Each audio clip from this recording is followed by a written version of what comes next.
Future state process mapping is one of the most important activities that you should be performing while you're trying to scope out a certain solution for your customers, or when you are trying to figure out what the business requirements for a certain project or a certain product are. And part of the reason why doing future state process mapping is so effective is because it gives a visual representation of what the future state of your customer's world is going to look like. So essentially, when you do a process map in this format, what you're telling your customer is that in the future, you're going to have certain people or certain roles and certain divisions that are involved in certain types of that process, certain parts of that process. And there are certain activities that need to be carried out in a specific sequence for their part of the business to be able to operate properly.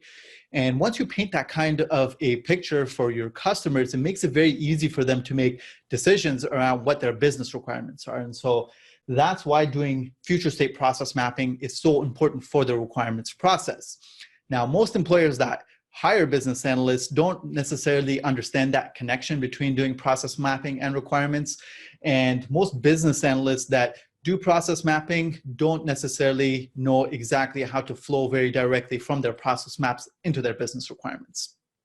The course that I'm going to be teaching in the future is going to show you exactly how to format and structure your process maps and how to flow from process maps directly into your business requirements seamlessly, so that the process maps that you're producing are adapted already for your business requirements.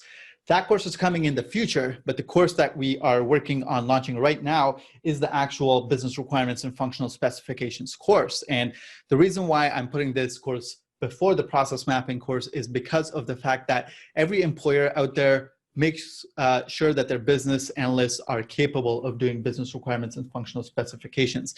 If they know process mapping, that is an extra bonus, but a business analyst's ability to do requirements and specifications is the core skill that makes you an analyst. And that's why this is the course that we're going to be focusing on right now. If you haven't booked your session with me, your free one-on-one session with me to learn about the 6 business analysis processes, make sure you do that while spaces are still available.